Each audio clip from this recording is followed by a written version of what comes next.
আমি মোহাম্মদ আবুল খায়ের পাটোয়ারি, সহকারী শিক্ষক, কালীবাজার মাধ্যমিক বিদ্যালয়, কুমিল্লা সদর দক্ষিণ, কুমিল্লা।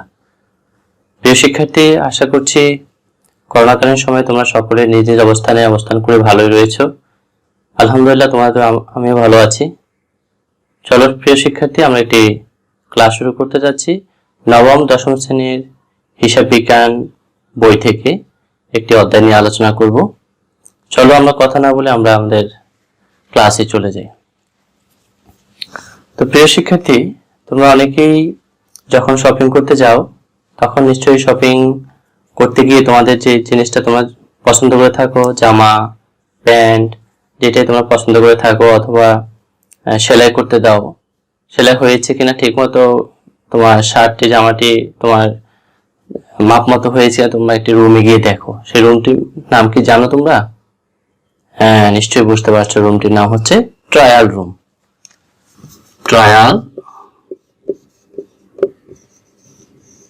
রুম।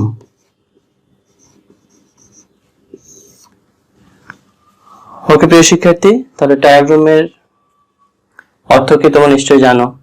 ট্রায়াল রুমে যেমন গিয়ে আমরা আমাদের মাপ মতো হয়েছে কিনা আমরা জিনিসপত্র দেখে থাকি, তদ্রূপ আমাদের হিসাব বিজ্ঞানের একটি অধ্যায় রয়েছে। আমাদের যে পূর্বের অধ্যায়গুলো করেছি তা সঠিকভাবে, যেমন বিশেষ করে জাবেদা, খতিয়ান করেছি যে তা সঠিকভাবে হয়েছে কিনা তা যাচাই করার জন্য আমরা একটি কাজ করে থাকি। সেটির নাম কি তোমরা বলতে পারবে? ওকে বন্ধুরা, নিশ্চয়ই তোমরা ধরতে পেরেছো, সেটি হচ্ছে রেওয়া মিল।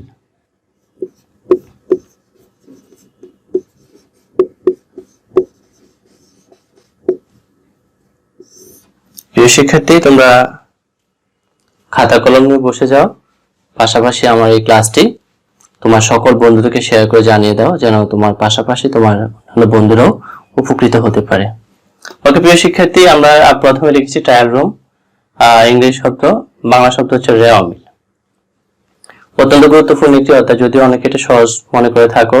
রেওয়া মিল যদি ভালো করে তোমরা আয়ত্তে আনতে পারো, তোমাদের হিসাব বিজ্ঞানের পরবর্তী যে অধ্যায়গুলো রয়েছে, বিশেষ করে আর্থিক বিবরণী করা খুবই সহজ হয়ে যাবে।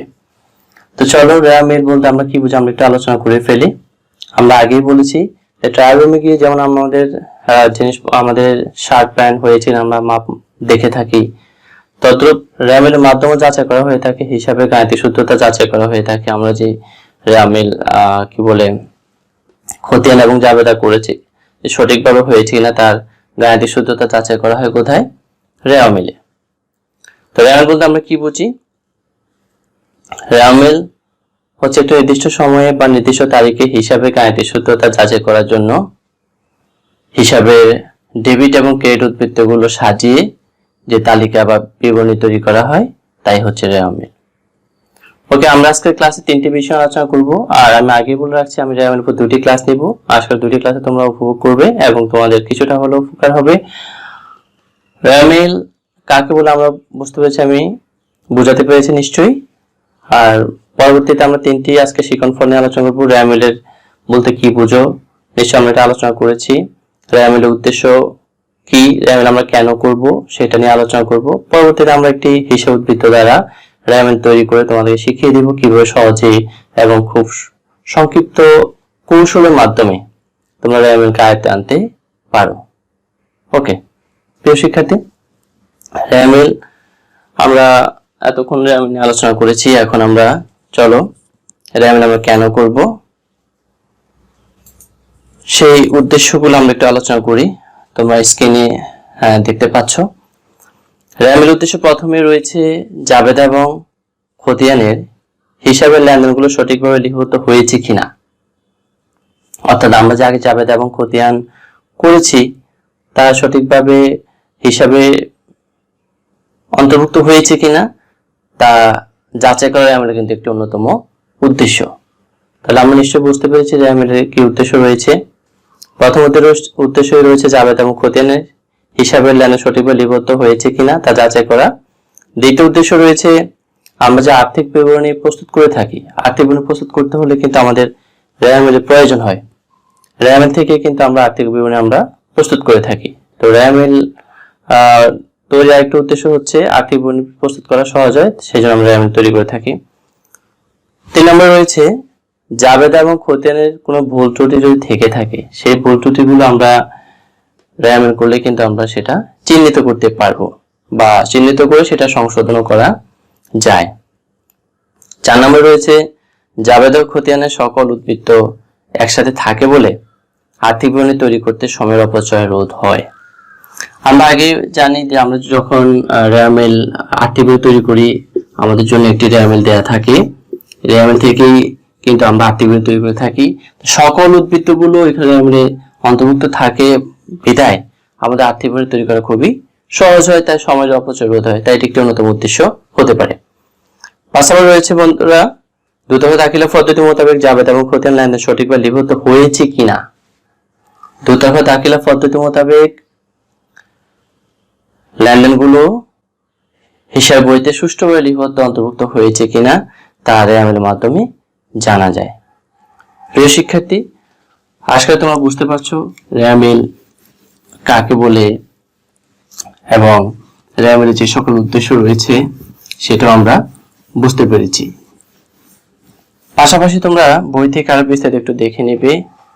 সময় স্বল্পতার কারণে আমরা বিস্তারিত আলোচনা করতে পারছি না।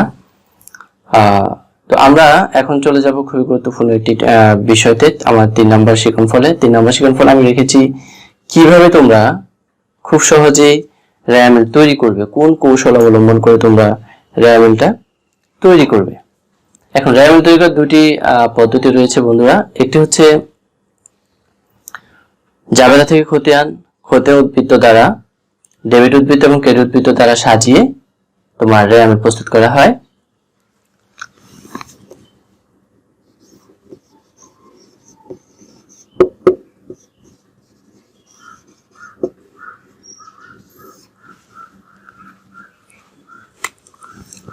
অর্থাৎ ডেবিট এবং ক্রেডিট উদ্বৃত্ত সাজিয়ে একটি রেয়ামেল তৈরি করা হয়। পাশাপাশি আরেকটি বিষয় আমরা তৈরি করে থাকি, আমাদের অনেকগুলো উদ্বৃত্ত দিয়ে থাকে এলোমেলো ভাবে, যেটা তোমরা পরীক্ষায় করে থাকো, এলোমেলো দিয়ে থাকে। আমরা শুধু সেটাকে নিয়ে কোন উদ্বৃত্তটি ডেবিট হবে এবং কোনটি ক্রেডিট হবে সেটা আমরা শুধু বসিয়ে আমরা দুটি পক্ষকে মিলকরণ করে ফেলি। তো আমরা আজকে সেই বিষয়টি আলোচনা করবো, অর্থাৎ একটি পক্ষ ডেবিট, একটি পক্ষ ক্রেডিট, অর্থাৎ কোন উদ্বৃত্তগুলো ডেবিট হবে, কোন উদ্বৃত্তগুলো ক্রেডিট হবে, কেন ডেবিট হচ্ছে, কেন ক্রেডিট হচ্ছে, সেই বিষয়গুলো নিয়ে আমি আজকে আলোচনা করব। ওকে, রেয়ামেল তৈরি করতে গিয়ে যে কৌশলটি আমরা অবলম্বন করব, সেখানে আমরা 5টি বিষয়ের প্রতি আমরা খেয়াল রাখবো।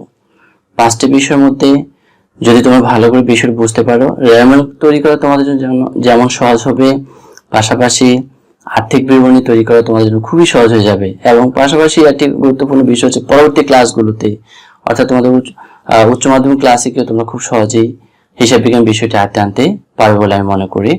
ওকে, আমরা কৌশলটা অবলম্বন করে থাকি। চলো, কি যে কৌশল অবলম্বন করে আমরা কাজটি করব সেটি আমরা অ্যাপ্লাই করছি। অর্থাৎ যে সকল উদ্বৃত্তগুলো ডেবিট হয় এবং যে সকল উদ্বৃত্তগুলো ক্রেডিট হচ্ছে সেটা আমরা একটু বোর্ডে লিখি। চলো, তোমরা একটু খাতায় লিখে নিবে। আমি আবারও বলছি, প্রিয় শিক্ষার্থী, তোমরা ক্লাসটি শেয়ার করে তোমাদের সকল বন্ধুদেরকে জানিয়ে দাও। পাশাপাশি তোমাদের কোনো প্রশ্ন জানার থাকলে আমার মেসেঞ্জারে অথবা ফেসবুক লাইভে তোমরা কমেন্টস করে জানতে পারো। একটি পক্ষ হচ্ছে ব্যয়, আর একটি পক্ষ হচ্ছে সম্পদ। অর্থাৎ আমরা রেয়ামেলে কিছু দাখিলাকে ডেবিট করে থাকি, কিছু দাখিলা ক্রেডিট করে থাকি। এখন কারা ডেবিট হচ্ছে আর কারা ক্রেডিট হচ্ছে, একটি প্রতিষ্ঠানের সকল প্রকার ব্যয় এবং সম্পদ, এটা হচ্ছে মূলত ডেবিট।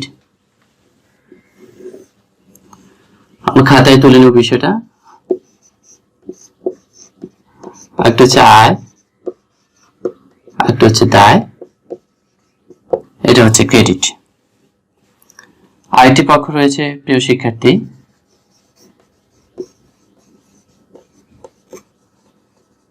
মালিকানা সত্ত্ব, এটা হচ্ছে ক্রেডিট। তোমরা নিশ্চয়ই ক্রয়কে ডেবিট করো, আসবাবপত্রকে ডেবিট করো, বিক্রয়কে ক্রেডিট করো, মূলধনকে ক্রেডিট করছো, আসবাবপত্র ডেবিট করছো, ক্রয়কে ডেবিট করছো, বিক্রয়কে ক্রেডিট করছো, মূলধনকে ক্রেডিট করছো, উত্তোলনকে ডেবিট করছো। আর প্রশ্ন হচ্ছে কেন এগুলো ডেবিট এবং ক্রেডিট হচ্ছে? তোমরা কি ভেবে দেখেছো কখনো, বা তোমাদের সম্মানিত শিক্ষকদেরকে নিশ্চয়ই তোমাদের শ্রেণীতে সেটা বিস্তারিত আলোচনা করেছেন? আমি একটু আলোচনা করি, চলো আমরা দেখে নিই।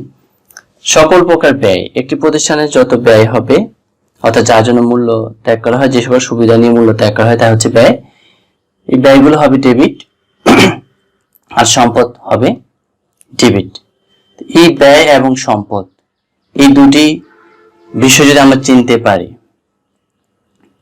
একই ঝুড়িতে যদি তোমার জন্য আম, জাম, কাঁঠাল, লিচু দেয়া থাকে একই সাথে, তোমার যদি বলে আলাদা আলাদা করে রাখো, সাজিয়ে রাখো, তো তুমি যদি আম, জাম, লিচু চিহ্নিত করতে না পারো, তাহলে তুমি কিন্তু আলাদা করতেই পারবে না। ওকে প্রিয় শিক্ষার্থী, তো আমরা যে বিষয়টি করব, হিসাব বিজ্ঞান অত্যন্ত গুরুত্বপূর্ণ এই 5টি বিষয়। যে সকল শিক্ষার্থীরা এই 5টি বিষয় বুঝতে পেরেছে, তাদের জন্য হিসাব বিজ্ঞান খুবই সহজ একটি বিষয়। হিসাব বিজ্ঞান কোনো কঠিন না, যদি তোমরা মূল বিষয়গুলো ধরতে পারো। তো র্যামেল করতে গিয়ে আমি বিষয়গুলো আলোচনা করছি। এটা এই 5টি বিষয় তোমরা যদি বুঝতে পারো, আর্থিক তৈরি করা তোমার যেমন সহজ হবে, জাবেদা করা সহজ হবে, হিসাব তৈরি করা সহজ হবে, লেনদেন করা সহজ হবে। প্রত্যেকটি অধ্যায় আমার এই কৌশলটির সাথে জড়িত। ওকে, আমরা কৌশলটি অ্যাপ্লাই করে দেখি। ব্যয় এবং সম্পদ, এই দুইটি কথা হচ্ছে ডেবিট। এটাকে আমরা মনে রাখার জন্য বন্ধুরা লিখতে পারি ব্যয়সম। এই দুইটি কথাকে মনে রাখার জন্য আমরা একটি টেকনিক, সহজ কৌশল অ্যাপ্লাই করতে পারি, সেটি হচ্ছে ব্যয়সম। অর্থাৎ বর্জফলিতে হচ্ছে ব্যয়, সম্পদ হচ্ছে সম্পদ। এই ব্যয়সম অর্থাৎ ব্যয় এবং সম্পদ বা ব্যয়সম আমরা যেখানে দেখবো সেটি হবে ডেবিট। আর এই আয় এবং দায়, এটাকে আমরা মনে রাখার জন্য আমরা লিখতে পারি আদা। কি প্রিয় শিক্ষার্থী, আদা দেখেই মাংসের কথা মনে এসে গেছে যে স্যারে কি আবার আদা দিয়ে মাংস রান্না করবে কিনা। ওকে প্রিয় শিক্ষার্থী, সামনে আমাদের কোরবান আসতেছে, তাই আদারও কাজ রয়েছে। ওকে, এই ব্যয়সম এবং আদা, এই দুটি কথা যদি আমরা মনে রাখতে পারি, হিসাব বিজ্ঞানের জন্য আমরা খুবই সহজে কাজগুলো করতে পারবো। অর্থাৎ আদা দিয়ে আমি সহজে তোমাদের বোঝানোর চেষ্টা করছি, সরেয়া দিয়ে হচ্ছে আয়, দোয়াকার দিয়ে হচ্ছে দায়। তাহলে হিসাব বিজ্ঞান মূল কথাটি হচ্ছে ব্যয়সম আর হচ্ছে আদা। ওকে বন্ধুরা, তোমরা নিশ্চয়ই এতক্ষণ বুঝতে পেরেছো প্রিয় শিক্ষার্থী। ব্যয়সম, আদা, ব্যয়সম হবে ডেবিট, আদা হবে ক্রেডিট, অর্থাৎ আয় এবং দায় হবে ক্রেডিট। যেমন তোমার বিক্রয়, এখান থেকে আমরা একটু আসি। ক্রয়কে তোমরা ডেবিট করো, মজুরিকে ডেবিট করো। কেন ডেবিট করছো? কারণ ক্রয় এবং ব্যয় এগুলো হচ্ছে উদ্বৃত্ত, ডেবিট উদ্বৃত্ত এগুলো ডেবিট হচ্ছে।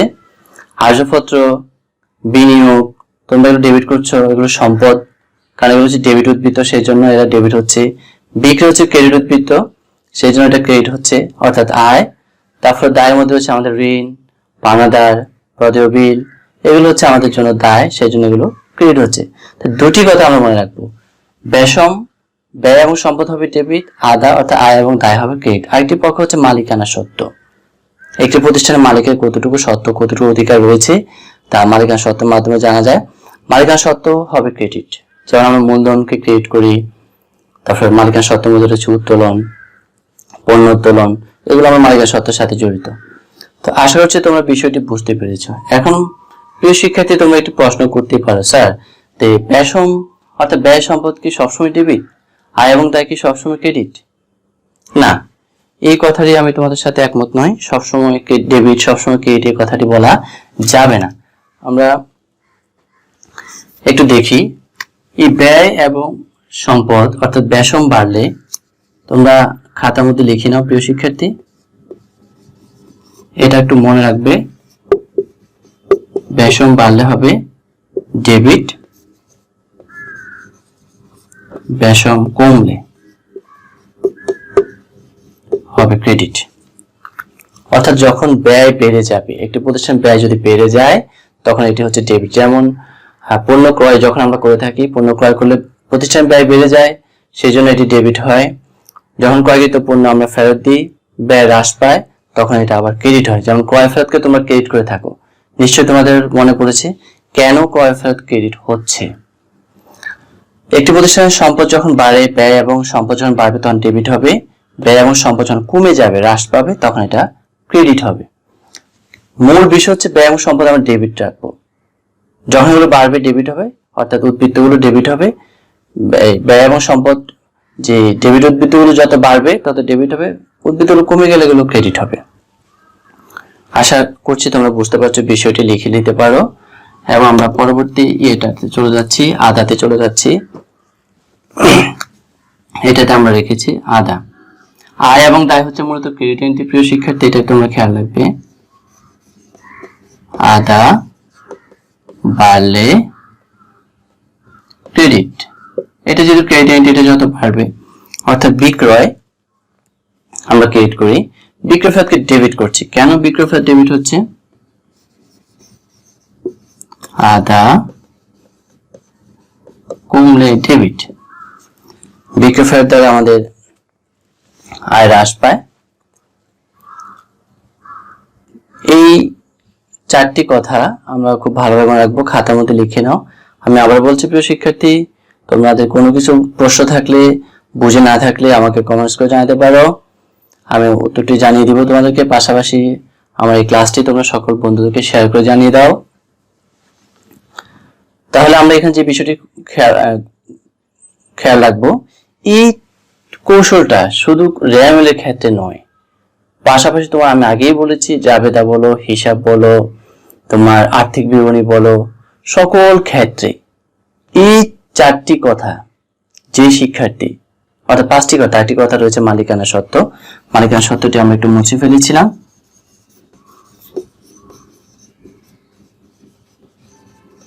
মালিকানা সত্ত্বটিও কিন্তু বাড়লে এটা মূলত ক্রেডিট, বাড়লে ক্রেডিট হবে, আর কমে গেলে এটা ডেবিট হবে। যেমন মূলধন, মূলধনকে আমরা ক্রেডিট করি কারণ মূলধনটা মালিকানা সত্ত্বের মধ্যে পড়েছে, সেজন্য ক্রেডিট হয়।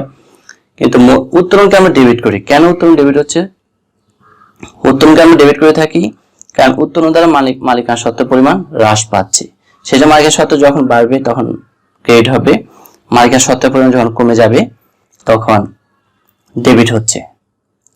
এই পাঁচটি কথা যদি তোমরা ভালো করে আয়ত্ত আনতে পারো, আমরা আগে বলেছি খুবই সহজ। যেমন ঋণটা প্রতিষ্ঠানের জন্য দায়, সেই জন্য এটা ক্রেডিট হয়, কিন্তু ঋণের সুদ ব্যয়, সেই জন্য এটা হচ্ছে ডেবিট।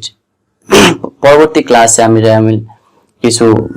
রেয়ামিল খুব সহজে মনে রাখার কিছু কৌশল আলোচনা করব। আশা করছি তোমার পরের ক্লাসটিও আমরা দেখবে।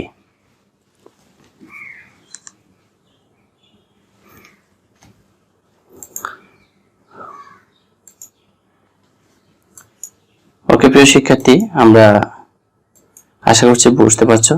চলো আমরা একটি রেয়ামিল নিয়ে আলোচনা করব এখন। তোমরা নিশ্চয়ই খাতায় উঠে নিয়েছো আমার এই কৌশলটি।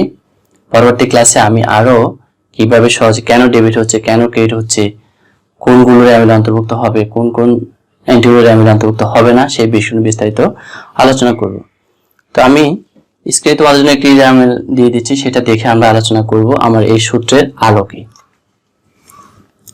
তোমরা নিশ্চয়ই সেটি খাতার মধ্যে লিখে নিয়েছো, আমি মুছে ফেলছি।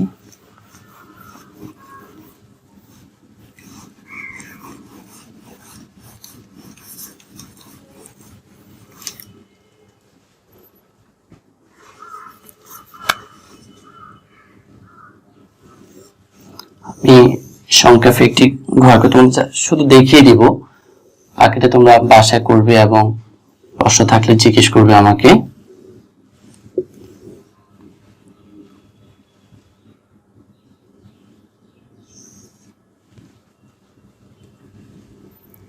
এখানে আমরা আমাদের হেডলাইন লিখব জনাব, খুব একটা সময় নিচ্ছি না,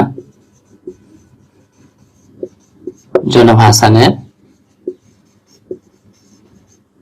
রেয়ামিল। এখানে তোমরা তারিখটা দিয়ে দেবে 1 ডিসেম্বর অথবা 30 জুন, যে তারিখটি থাকবে।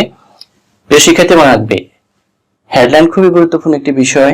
তোমরা অনেকে পরীক্ষার খাতায় খুব দ্রুত করে হেডলাইন গুলো ভালোভাবে লিখো না। আশা হচ্ছে হেডলাইন গুলো লেখার চেষ্টা করবে। এখানে আমরা দিতে পারি ক্রমিক নং,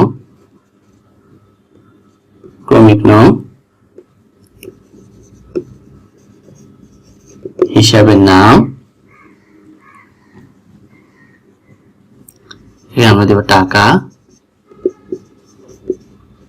ডেবিট এবং ক্রেডিট। এখানে হবে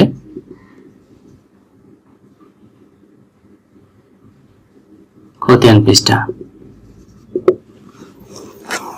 ওকে, আমি যে সূত্রটি তোমাদেরকে কৌশলটি দিয়েছি সেই কৌশলের আলোকে একটি আমি আলোচনা করব। প্রথমে আমি রেখেছি ক্রয়। ক্রয় নিশ্চয়ই বন্ধুরা তোমরা অনেকেই দেখেই বুঝতে পেরেছো ক্রয়টি কি হবে। হ্যাঁ, নিশ্চয়ই ডেবিট হবে। ক্রয় আমি ৬৬,০০০ রেখেছিলাম। কেন ক্রয়টা ডেবিট হলো? কারণ এটা হচ্ছে আমরা যে সূত্রটি লিখেছিলাম, অর্থাৎ ব্যয় এবং সম্পদ এই দুটি হচ্ছে ডেবিট, আয় এবং দায় এটা হচ্ছে ক্রেডিট। আমরা এই সূত্রটি অ্যাপ্লাই করে আমরা মিলিয়ে দেখি আমাদের সূত্রটির সাথে মিলে কিনা। ক্রয় ডেবিট হচ্ছে। পরবর্তীতে আমি রেখেছি প্রিয় শিক্ষার্থী বিক্রয়। বিক্রয়টি হচ্ছে আমি ৮০,০০০ রেখেছি। সরি, বিক্রয়টি ক্রেডিট হবে। কেন ক্রেডিট হচ্ছে? বিক্রয়টি ক্রেডিট কেন হলো? কারণ বিক্রয় দ্বারা প্রতিষ্ঠানে আয় হয়, অর্থাৎ এটি আদার মধ্যে পড়েছে, এটি পেশম, এটি আদা। ৩ নাম্বার রয়েছে প্রিয় শিক্ষার্থী মূলধন। মূলধন হচ্ছে ক্রেডিট। কেন মূলধন ক্রেডিট হলো? মূলধনটা হচ্ছে প্রতিষ্ঠানের মালিকানা সত্ত্ব। দায় অর্থাৎ এরপরে রয়েছে ৪ নম্বর রেখেছি বেতন। বেতন ডেবিট। প্রশ্ন হচ্ছে কেন ডেবিট হচ্ছে? কারণ এটি দ্বারা প্রতিষ্ঠানে ব্যয় হয়েছে সেই জন্য, অর্থাৎ ডেবিট উদ্বৃত্ত ব্যয় হয়েছে সেই জন্য এটি ডেবিট হয়েছে।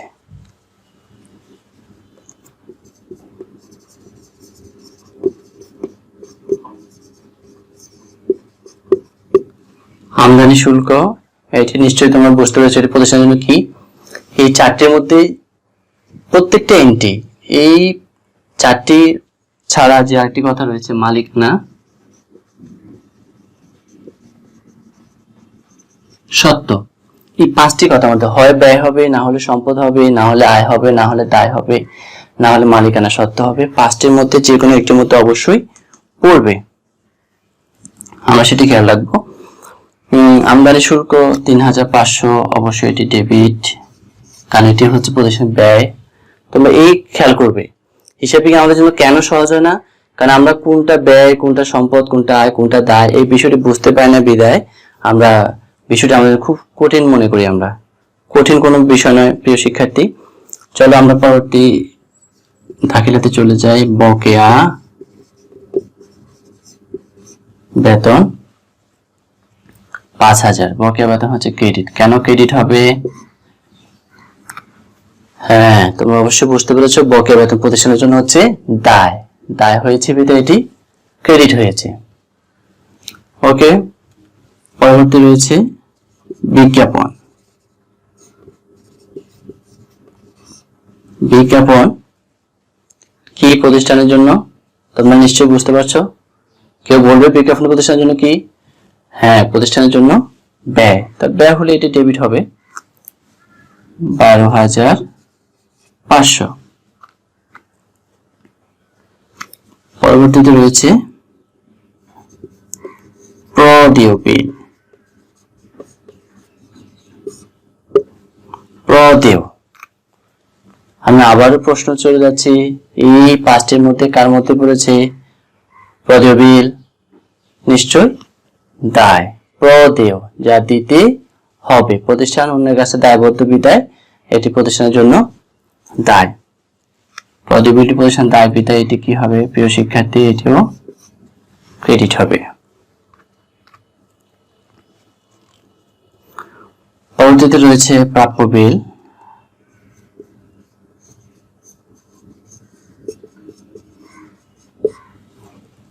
প্রাপ্য বিল, প্রাপ্য, আমি আবারও তোমাদের প্রশ্ন ছড়িয়ে দিলাম। প্রাপ্য বিলটি কি হবে প্রিয় শিক্ষার্থী? প্রাপ্য বিলটি বলতে পারবে? হ্যাঁ, নিশ্চয় ধরে ফেলেছ। প্রাপ্য প্রতিষ্ঠানের সম্পদ, প্রাপ্য মানে পাবে, সেই জন্য এটি ডেবিট। এটি ডেবিট উদ্বৃত্ত এবং সম্পদের মধ্যে পড়েছে, সেই জন্য এটি ডেবিট হচ্ছে। প্রাপ্য বিল 30,000।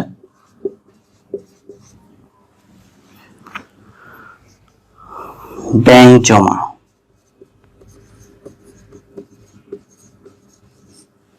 ব্যাংক জমা, ব্যাংকে টাকা, প্রতিষ্ঠান টাকা ব্যাংকে জমা থাকলে প্রতিষ্ঠান কি হবে প্রিয় শিক্ষার্থী? অবশ্যই তোমরা এটা বুঝতে পেরেছো। প্রতিষ্ঠানের জন্য হচ্ছে সম্পদ, সেই জন্য এটি হবে ডেবিট। 1,44,000। ওকে, তোমরা নিশ্চয়ই খাতা উঠিয়েছো প্রিয় শিক্ষার্থী। আমি একটু মুছে ফেলবো, পরবর্তী আরো কিছু আমাদের এন্ট্রি রয়েছে সেটাতে আমরা চলে যাব। নিশ্চয়ই খাতা উঠিয়েছো, উঠিয়ে না আমরা পরবর্তীতে মেলাতে হবে।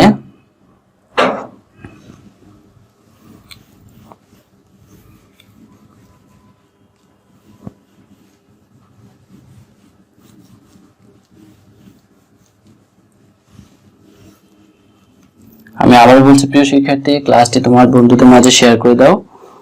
পরবর্তীতে আমরা রেখেছি পাওনাদার, অত্যন্ত পরিচিত একটি শব্দ দেনাদার এবং পাওনাদার, যেটা নিয়ে তোমরা প্রায় সময় সমস্যা পড়ে যাও। পাওনাদারটি কার মধ্যে হবে? এই 4-5টি কথার মধ্যে কার মধ্যে হবে? অবশ্যই পাওনাদার প্রতিষ্ঠানের জন্য দায়, এটি ক্রেডিট হবে। পাওনাদার 5,000। তারপরে রয়েছে নগদ তহবিল, নগদ তহবিল প্রতিষ্ঠানে অর্থ আছে, এটি অবশ্য প্রতিষ্ঠানের জন্য কি হবে প্রিয় শিক্ষার্থী? তোমরা এই সব সময় প্রত্যেকটা এন্ট্রিকে এই 5টি কথার সাথে মিলিয়ে দেখবে, তাহলে তোমাদের জন্য কাজ করা খুবই সহজ হয়ে যাবে। নিশ্চয়ই এটি সম্পদ, নগদ তহবিল প্রতিষ্ঠানের জন্য সম্পদ। 32,500। ট্রেডমার্ক, ট্রেডমার্ক এটি প্রতিষ্ঠানের জন্য সম্পদ, তাই এটি ডেবিট হবে। 1,05,000 ডেবিট উদ্বৃত্ত এবং ডেবিট সম্পদ, সম্পদ সেই জন্য এটি ডেবিট হচ্ছে। পরবর্তীতে রয়েছে সুনাম, এটাও আমাদের জন্য পরিচিত একটি শব্দ। সুনাম অবশ্যই সম্পদ, সেই জন্য সুনাম ডেবিট হবে। পরবর্তীতে রয়েছে ব্যাংক জমা অতিরিক্ত, অনেকেই ব্যাংক জমা অতিরিক্তকে তোমরা এক করে ফেলো। ব্যাংক ওভারড্রাফট, যেটা ব্যাংক জমা অতিরিক্ত প্রতিষ্ঠানের জন্য দায়, এটা এক ধরনের প্রতিষ্ঠানের জন্য ঋণ, এটা দায়ের মধ্যে পড়েছে বিদায় সেটা এর জন্য ক্রেডিট হয়।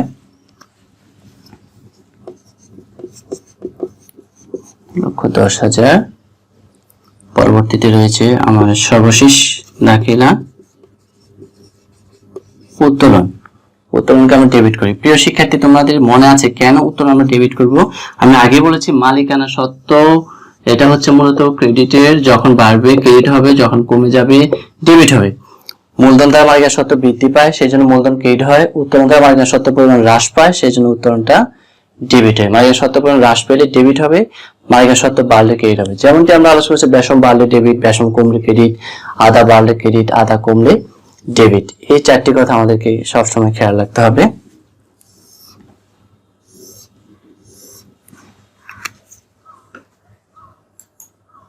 প্রিয় শিক্ষার্থী, আমরা যোগফলটি দেখছি, যোগফলটি কত হয়। তোমরা নিশ্চয়ই খাতাতে উঠিয়ে ফেলেছো অঙ্ক আমাদের আমিলটি। আমি একটু হিসাবটা, তোমার যোগফলটা তোমার খাতায় লিখে নিবে। আমরা এখানে সুনাম লিখেছিলাম 2 লাখ, আমরা সুনামকে 1 লক্ষ টাকা দিব, তাহলে আমাদের যোগফলটি হচ্ছে, একটু ভুল হয়েছিল, 5,50,000। তারপর তোমরা একটু যোগ করে দেখবে আমাদের উত্তরটি সঠিক হয়েছে না, খাতায় উঠিয়ে নিবে। প্রিয় শিক্ষার্থী, সবাই ভালো থাকবে। পরবর্তী ক্লাসে আবারও দেখা হবে। রেয়ামেলের কৌশল, আরো কিভাবে, কেন ডেবিট হচ্ছে, কেন ক্রেডিট হচ্ছে, কোনটি আসবে কোনটি আসবে না, বিস্তারিত আমি পরবর্তী ক্লাসে আলোচনা করব। সবাই ভালো থাকবে। আজকে এই পর্যন্ত। আল্লাহ হাফেজ। আসসালামু আলাইকুম।